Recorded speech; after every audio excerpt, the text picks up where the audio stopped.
გამარჯობა, მე ვარ თათია გიუნაშვილი და დღევანდელ ვიდეოში გასწავლით თუ როგორ შეგიძლიათ შექმნათ ბაგების მენეჯმენტის პროცესი სრულიად უფასოდ ClickUp-ში. ზოგადად ბაგების მართვა არის customer support-ის მოვალეობა, თუმცა არსებობს გარემოებები, როდესაც client success manager-ებიც ითავსებენ მსგავს მოვალეობებს. დღევანდელ ვიდეოში მე გაჩვენებთ ClickUp-ის ერთ-ერთ შაბლონს, სადაც ახსნილი არის და გამოყენებულია ყველა ის მიღებული პრაქტიკა და სტანდარტი, რომელიც არის საჭირო იმისთვის, რომ მსგავსი პროცესი იყოს ძალიან მარტივად დანერგილი თქვენს გუნდებში. და ასევე ხაზს გავუსვამ იმას, რომ თუ კი მაგალითად თქვენ ახლა გსურთ მსგავსი პროცესის აწყობა თქვენს გუნდში და მიმდინარედ უბრალოდ ერთმანეთის ჩატებში ან იმეილით ან სხვა საკომუნიკაციო გზებით ცდილობთ, რომ თქვენს პროდუქტთან დაკავშირებით ბაგები და პრობლემები ერთმანეთს გაუზიაროთ, აი ამ შემთხვევაში უკეთესი საშუალება არის, როდესაც მსგავსი შაბლონით, მსგავსი პროცესით ხელმძღვანელობთ, რადგან უფრო მეტად ორგანიზებულიც გაქვთ ის პროცესები და თქვენს უკვე ნაკლები ალბათობა არის თქვენთვისაც, რომ რაიმე მნიშვნელოვანი გამოგრჩებათ ყოველდღიურ საქმიანობაში. მოდით ახლა გადავიდეთ უკვე ჩემი ეკრანის გაზიარებაზე და მე ეტაპობრივად გაჩვენებთ უკვე თუ რას გულისხმობს ეს კონკრეტული ბაგების შაბლონი. თქვენ ახლა უყურებთ ჩემს პერსონალურ ClickUp-ს და მე ამ ეტაპზე მაქვს უფასო ვერსია, ამიტომ რასაც ახლა მე გაჩვენებთ, ეს ყველაფერი არის განსაზღვრული უფასო ვერსიით და პირველ რიგში თქვენ ირჩევთ იმ კონკრეტულ space, სადაც გინდათ რომ ეს ბაგების template-ი, ბაგების პროცესი დაამატოთ. მოდიხართ დამატების ღილაკთან და როდესაც ღილაკს დააკლიკავთ, თქვენ უკვე გამოგიჩნდებათ მენიუ, აქედან ბოლოსკენ არის უკვე ეს template-ები და როდესაც template-ებს დააკლიკავთ, უკვე ზოგადად თუ კი რაიმე template-ი არსებობს, ყველას გიჩვენებთ, მაგრამ უფრო რომ დავავიწროვოთ ეს მოძებნის არეალი, მე keyword-ით დავწერ bugs და წესით უნდა მომიგდოს კი სამი განსხვავებული template-ი. ამ სამივე template-დან დაკავშირებით მოკლედ გეტყვით, რომ მაშინ, როდესაც მე ჩემთვის ვეძებდი მსგავს შაბლონს, სამივე template-ი მაქვს დატესტილი, თუმცა აქედან ის, რომელსაც მე ახლა თქვენ გაჩვენებთ, ეს template-ი არის უფრო მეტად პრაქტიკული გამოსაყენებლად. Quick use, როდესაც დავაკლიკე, რაღაც რამდენიმე წამი სჭირდება, რომ აღიქვა სისტემამ ეს მესიჯი და შემდეგ უკვე ლისტის სახით მაქვს უკვე დამატებული bug tracking-ის შაბლონი, რომელიც არის წინასწარ უკვე მომზადებული. ეკრანს გავზრდი, რომ უფრო უკეთ დავინახოთ ის რის ჩვენებასაც ვაპირებ და პირველივე რა გვერდზეც აღმოჩნდით შაბლონის გახსნის შემთხვევაში, ეს არის შაბლონის გიდი, ასე ვთქვათ, შაბლონის ინსტრუქცია ის თუ რას ვხედავთ ამ კონკრეტულ შაბლონში. ეს არის თეორიული ინფორმაცია და იმას, რასაც მე ახლა თქვენ ვიდეოში გესაუბრებით, ეს ყველაფერი არის აღნიშნულში გაწერილი. ანუ რა არის მოცემული ამ შაბლონში, აქ არის ეს ინფორმაციები შეტანილი, როგორ შეგვიძლია რომ შემდეგ უკვე ეს ყველაფერი ჩვენ დავასეტაპოთ და შემდეგ უკვე დამატებითი რესურსები. ამ შემთხვევაში თქვენ თუ კი გაქვთ სურვილი, რა თქმა უნდა, შეგიძლიათ რომ გადახედოთ ამ შაბლონს, თუმცა უმეტეს ნაწილს მე ამ ვიდეოში დავფარავ იმისა, რაც აქ წერია. შემდეგ უკვე მნიშვნელოვანი ნაწილი, რაც მინდა რომ გაჩვენოთ ამ შაბლონში, არის ეს bug submission form-ის view. როდესაც თქვენ აღნიშნულს დააკლიკავთ, უკვე თქვენ ხედავთ მსგავს კითხვარს. ეს დიდი ალბათობით ახლა ყველას გაგახსენდებათ Google Doc-ი, როდესაც თქვენ ალბათ შეგექმნიათ რაიმე სახის კითხვარი, ან კვლევისთვის, ან უნივერსიტეტისთვის, არ ვიცი, მე ძალიან ბევრჯერ გამომიყენებია Google Doc-ის კითხვარი ჩემი საქმიანობისთვის და მარტივი პარალელი რომ გავავლოთ, თითქმის იდენტურად მუშაობს ClickUp-ის ეს ფორმა, ისე როგორც მუშაობს Google Doc-ი. ანუ თქვენ შემოდიხართ აღნიშნულში იმისთვის, რომ დააორგანიზოთ, დაამატოთ ის შეკითხვები, რა შეკითხვების თქვენ გინდათ, რომ იყოს თქვენს ბაგების შესავსებ ფორმაში. ამ შემთხვევაში template-ით, ანუ შაბლონით განსაზღვრული კითხვები არის შემდეგი. ვინ ხარ, ანუ ვინ აფიქსირებს ბაგს, როგორი ტიპის ბაგს აფიქსირებ, აქ ჩამონათვალში არის კონკრეტული ოპშენები დამატებული და ასე შემდეგ. რეალურად ეს არის ის კითხვარების სტანდარტი, რასაც უმეტესი ორგანიზაცია იყენებს იმისთვის, რომ მომხმარებელს შეეძლოს ბაგის დაფიქსირება მათ პროდუქტთან დაკავშირებით.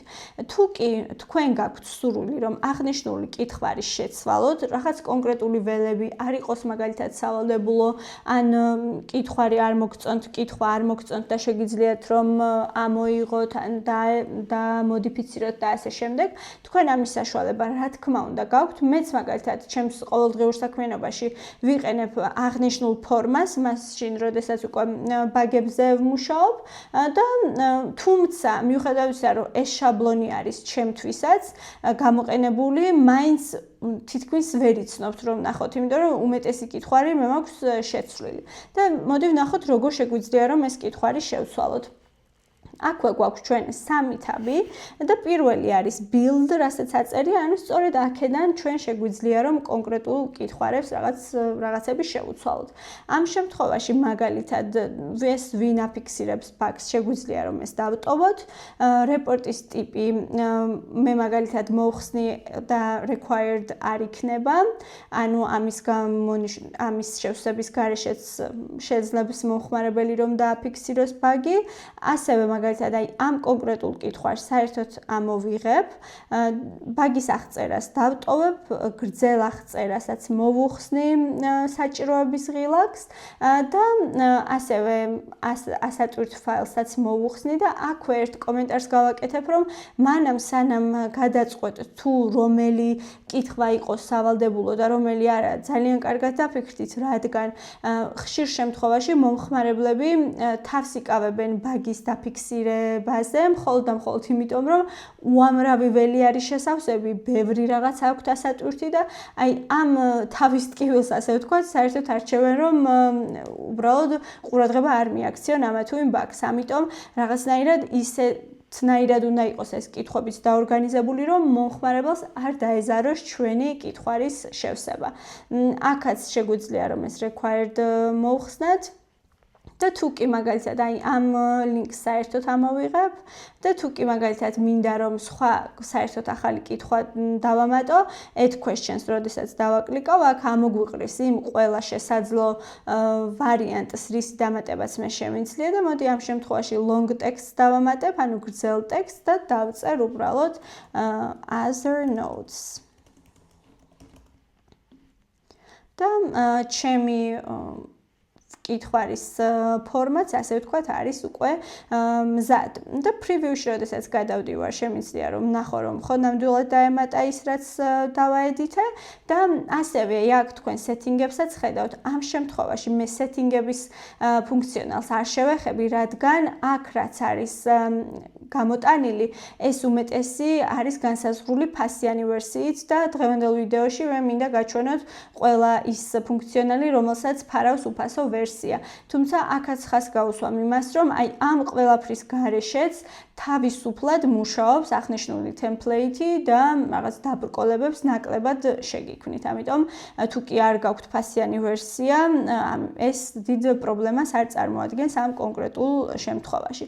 და როდესაც მოკლედ აი ამ ფორმას მისცემთ იმ სახეს, რა სახეც თქვენი პროდუქტისთვის, თქვენი ყოველდღიურობისთვის არის უფრო მეტად რელევანტური, შემდეგ უკვე თქვენ შეგიძლიათ რომ აი აქ მოხვიდეთ, დააკოპიროთ ეს ლინკი, გაუგზავნოთ თქვენს მომხმარებელს თუ არ ვიცი, შესაძლოა თქვენი თანამშრომლებიც მუშაობდნენ კონკრეტული ბაგების დაფიქსირებაზე, გაუგზავნოთ ლინკი და შემდეგ უკვე ვსთხოვოთ, რომ თუ კი რაიმე ბაგს დააფიქსირებენ, სწორედ აღნიშნულ წყაროზე დაყრდნობით და აღნიშნულ კითხვარის დახმარებით მოგაწოდონ თქვენ და გამოგიგზავნონ ეს ბაგები.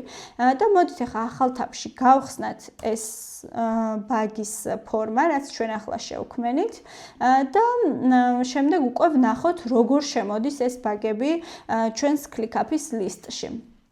მოვნიშნე ჩემი მეილი, ჩემი აკაუნთი, რეპორტის ტიპში მოდით პირობითად ფიჩერი დავამატოთ, აქ დავწეროთ demo ბაგი, რომ შემდეგ სიაში მარტივად გავარჩიოთ. ტექსტშიც პრინციპში შემეძლო რომ საერთოდ არაფერი არ ჩამეწერა, რადგან სავალდებულო არ იყო. აქაც მივუთითოთ რომ ყველა გარემოზე ჰქონდა ზეგავლენა და other note-ში მაგალითად ხო ამ შემთხვევაში შემეძლო რომ other note-ი უბრალოდ სავალდებულო არ ყოფილიყო, თუმცა ჩავწეროთ პირობითად რაიმე. ფოტო არ არის სავალდებულო, მაგრამ მე ახლა მაინც ავტვირთავ, რადგან გაჩვენებთ როგორ გამოჩნდება ეს ატვირთული ფოტოც. და როდესაც უკვე თითოეული ველი არის შევსებული, მე უკვე შემიძლია რომ დავასაბმითო აღნიშნული კითხვარი. და როდესაც უკვე ვხედავთ რომ გაიგზავნა ასე ვთქვათ ჩვენი შევსებული ფორმა და შემდეგ უკვე ჩვენ შეგვიძლია გადავიდეთ ჩვენს შაბლონს დავუბრუნდეთ და ნახოთ სად შემოვიდა ეს ჩვენი დაფიქსირებული ბაგი. როგორც ხედავთ, აი ზედა ნაწილში აქ, როდესაც bug tracking-ის ქვემოთ ჩამოსკროლავთ, დაინახავთ, რომ რამდენიმე view არის დამატებული. ეს ყველაფერი მოყვება templates და ერთ-ერთი ყველაზე მნიშვნელოვანი view არის reported bugs. ახლა თქვენ ბევრ ინფორმაციას ხედავთ, იმიტომ რომ ეს არის შაბლონის ნაწილი და უბრალოდ თვალსაჩინოებისთვის არის ჩაყრილი, ასე ვთქვათ, ეს ბაგები, ტასკები. ამიტომ აი ამას მაგალითად შეგვიძლია რომ ეს რაც ჩვენ მიერ შევსებული არ არის, უბრალოდ წავშალოთ, რომ თვალისთვის მარტივი აღსაქმელი იყოს და თუ გახსოვთ, როდესაც მე დავასაბმითე ბაგი, დავაწერე demo ბაგი და სწორედ ავტომატურად ეს ბაგი დაემატა აი აღნიშნულ listს. თითოეული აქ ველი, აქ რასაც უყურებთ, თქვენ შეგიძლიათ რომ რაც გჭირდებათ ის ველი დატოვოთ, ან რაც არ გჭირდებათ ის ველი ამოიღოთ. აი მაგალითად ეხლა ეს defect tasks მე მაგალითად ამოვიღებ, იმიტომ რომ არ მჭირდება. ასევე მჭირდება რომ დავამატო რამდენიმე სხვა ველი, მაგალითად დავამატებდი assign-ის ფუნქციას, დიახ, აქ გვაქვს და უბრალოდ ჩავრთავთ და შემდეგ უკვე ავტომატურად დაემატა.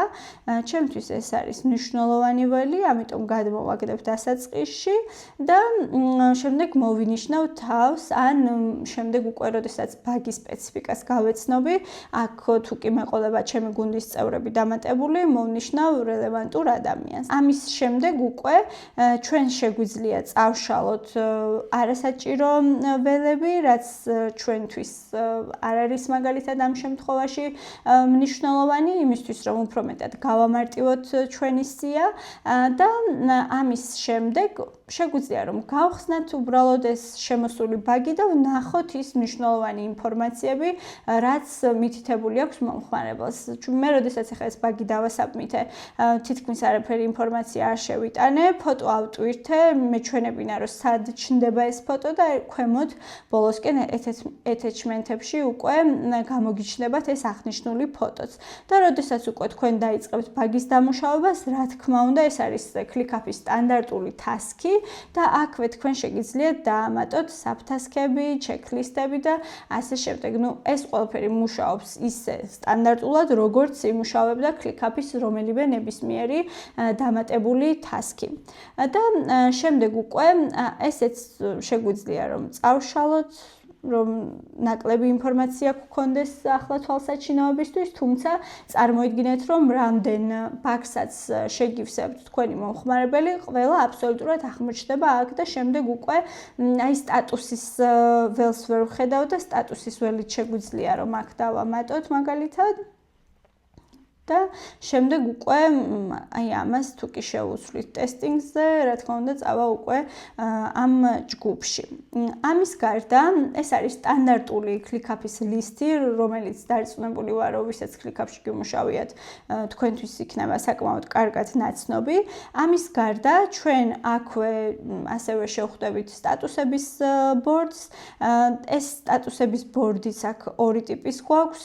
ამ ბორდს ვიყენებ მე პირადად მეტად მეკომფორტულება და აქვე თქვენ თუ კი მაგალითად გებევრებათ და გეზედმეტებათ ის სტატუსები, რაც მოყვება შაბლონს, აი როდესაც აქ დააკლიკავთ რომელიმე სტატუსზე დადგებით და 3 წერტილს დააკლიკავთ და შემდეგ უკვე edit სტატუსში შეხვალთ, უკვე თქვენ შეგიძლიათ რომ აი მაგალითად აქედან რომელი სტატუსიც გინდათ ის წაშალოთ, ან შემდეგ მაგალითად დაამატოთ demo სტატუს პირობითად რომ მივხვდეთ და შემდეგ უკვე აქაც სფერები შეცვალოთ და ასე შემდეგ. მოკლედ, ამით იმის თქვა მინდა რომ რადგან შაბლონია, ეს იმას არ ნიშნავს რომ თქვენ შეცვლა არ შეგიძლიათ. პირიქით, შაბლონი არის მიმართულება, რომელიც გეუბნება რომ ველოსიპედის გამოგონება თავიდან არ გჭირდება, არის აგერ გამზადებული უკვე ძალიან კარგი შაბლონი და მოდი შენ უბრალოდ გააკეთე ისეთი ცვლილებები, რაც ამ შაბლონს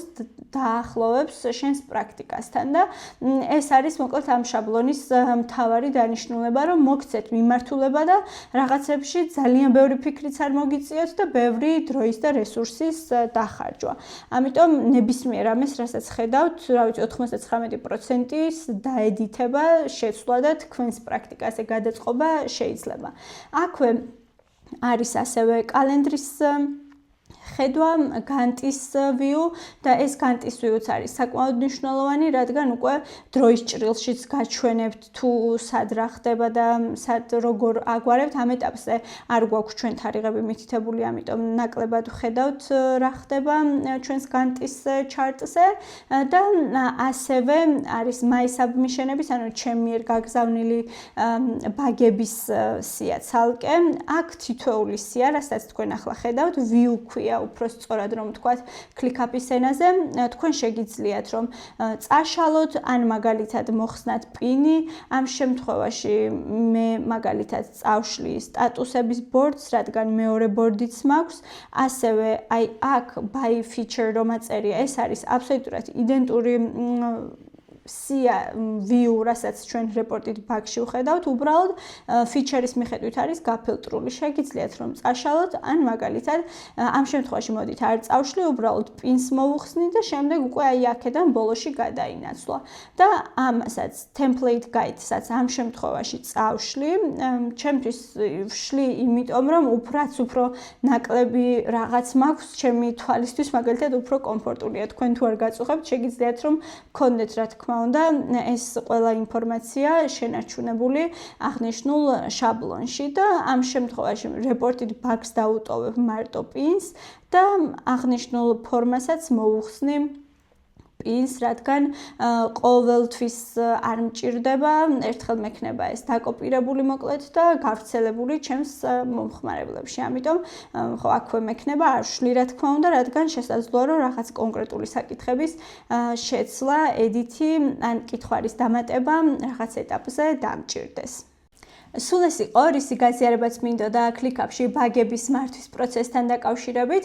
კიდევ ერთხელ შეგახსენებთ, რომ ეს არის მარტივი გამოსავალი იმისთვის, რომ უფრო მეტად დააორგანიზოთ თქვენი მუშაობის პროცესები და მუშაობის პრაქტიკები ბაგების მართვასთან მიმართებით, განსაკუთრებით მაშინ თუ კი ჯერ ეს პროცესი არ გაქვთ და ან ჩატებში გზავნით თქვენს ბაგებს, ან email-ით გზავნით თქვენს გუნდის წევრებს და თქვენი მომხმარებელი სხვადასხვა წყაროს მეშვეობით გაწვდით ამ ინფორმაციებს, ასეთ შემთხვევაში განსაკუთრებით მნიშვნელოვანია, რომ რაღაც ერთ კონკრეტულ სივრცეში მოაქციოთ ორგანიზებულად ეს პროცესი და თანაც თუ კი გაქვთ საჭიროება და არ გინდათ რომ შეიძინოთ რაღაც განსაკუთრებული პლატფორმა, რომელიც უშუალოდ ბაგების მენეჯმენტზე არის პასუხისმგებელი, ასეთ დროს საკმაოდ კარგი გამოსავალია ClickUp-ის ეს უფასო ვერსია და მინდა გითხრათ, რომ ბევრი წამყვანი კომპანია დღემდეც იყენებს მსგავს მიდგომას ბაგების მართვასთან დაკავშირებით. თუ კი რაიმე საკითხი გამომრჩა აღნიშნულთან მიმართებით, ან თქვენ უფრო მეტი კითხვა გაგიჩნდათ, შეგიძლიათ რომ მომწეროთ, ძალიან დიდი სიამოვნებით გაგიზიარებთ მეტ პრაქტიკას, რადგან მე თვითონაც ყოველდღიურად ვიყენებ ამ templates, რომელიც გადაკეთებული მაქვს ჩემს საჭიროებებზე დაყრდნობით, რა თქმა უნდა, თუმცა შაბლონი არის ზუსტად ის. თანაც პირველი ვიდეო იყო, როდესაც ტუტორიალის სახით გაგიზიარეთ ინფორმაცია, ამიტომ ამიტომ დიდი შანსია, რომ ბევრი მნიშვნელოვანი ინფორმაცია გამომრჩა, ამიტომ შეგიძლიათ რომ მომწეროთ და გაგიზიარებთ დამატებით რესურსებს. და ასევე თუ კი ვიდეოს ამ დრომდე უყურე, არხის გამოწერა და ვიდეოს მოწონებაც არ დაგავიწყდეთ, ასე ჩემს მოტივაციაზეც დადებითად მოქმედებთ და საშუალება გექნებათ, რომ მომდევნო ვიდეოებსაც თვალი ადევნოთ. მადლობა და წარმატებებს გისურვებთ.